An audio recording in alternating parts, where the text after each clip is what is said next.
So welcome everybody to this latest Macklin's Take YouTube episode. For this one, it's myself, Matthew Macklin, and boxing news editor Matt Christie. I'm just changing to gallery view. I always forget to do that.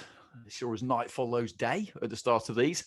So what we're looking at here is the fight on Saturday night for the WBO super featherweight title between Carl Frampton and the reigning champion, Jamel Herring. Frampton looking to become a three-weight world champion, Ireland's first ever. In terms of the UK, in terms of Great Britain, Bob Fitzsimmons, Duke McKenzie, Ricky Burns. They're the only three, I believe, who've achieved it up until this point. It would be a massive, massive achievement if he can do it. Matt, I'll come to you. Matt Christie, I'll come to you first. There's an enormous amount of goodwill behind Frampton, has been his whole career because of the way he goes about things and how engaging he is and how open he is and how good to watch he is as a fighter. You just can't really, there's just no real fault you can find with him as a kind of athlete or personality. We'd love to see him do it. Do you think he will do it? It's a massive question. I've been going backwards and forwards with this. And I think you kind of want him to do it. And if you look at Herring's last fight, and that was one of the only bits of evidence you could collate. So you look at his last fight against Oquendo, and you could argue against Oquendo that Herring really was looking like he wanted a way out. In the end, he won by disqualification after his corner had confirmed that would be the outcome if they pulled their man out, which is what they did now. Herring in that fight, I thought, looked beatable. You compare Oquendo to, although completely two different fighters, you compare Oquendo to Frampton. Frampton, who is, of course, we know, a master of distance, master of timing. He could give Herring nightmares.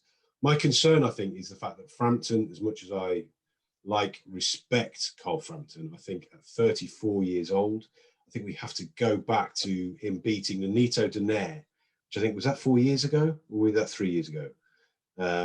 But it was 3 years ago. So it's three years ago 3 years ago in April, wasn't it? Yeah. So that's the last time where he really convinced me that he was capable of a performance like this. If he can still get that out of him, if he can still reproduce that kind of form, then I'll be picking Herring all night. I think the advantages that Frampton has got is that he is comfortable at the weight. Whereas Herring is not. You know, Herring arrived fairly late out into Dubai. The first thing that he had to do, as soon as he got off a grueling flight, was go and start training. And that was not because, you know, he quite handy for his Instagram page is to say, "Wait, I've just got off the plane and I'm training." The fact of the matter is he has to train to lose that weight to get down to the limit. But I've just got this nagging feeling. I've had it for a while now that Herring, his sheer size, could just be a nightmarish proposition for Frampton at this stage of his career. And I think I've just got a feeling that Herring might just get quite an untidy, might even be unpopular, but I've got a feeling that Herring will win on the cards after 12 rounds. Macklin, what do you reckon? It's been an interesting last couple of years for Frampton, particularly. Matt just picked up on it there. Obviously, there's been the pandemic, but the fight has been rumoured for a long time, and dates kept getting kicked back. In his last fight, which he needed to kind of keep some kind of sharpness, he broke both of his hands. He is coming towards the end. This could possibly be the end on Saturday, win, lose, or draw. Do you think he has got it in him to really just dig one more out, if that's what it comes down to? Well, that's what you're certainly hoping. You know, I mean, I'm going to basically echo what Matt said. You know, I think Frampton's definitely the more talented, the proven fighter of ability and levels and what he's achieved. But in boxing, there's obviously timing. You know, every dog has his day. You know, it's been a while since Frampton performed as we know he can. You know, he also had that injury. Remember that freak injury he had, I think, in Philadelphia, that something fell on his hand and broke it. It was like, you know, he's had bad luck as well. He's achieved a lot. You know, you lose hunger. You know what I mean? He's 34 years old, which is, you know, pretty old for a super featherweight. You're pushing on, you know.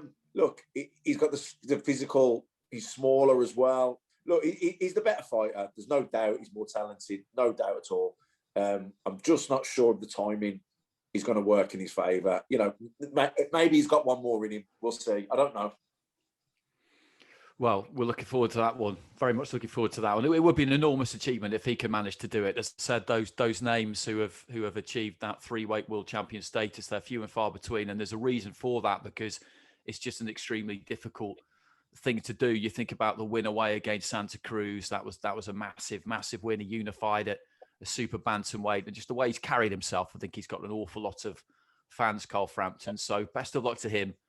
Hopefully next week we'll be coming back on here celebrating a Frampton victory.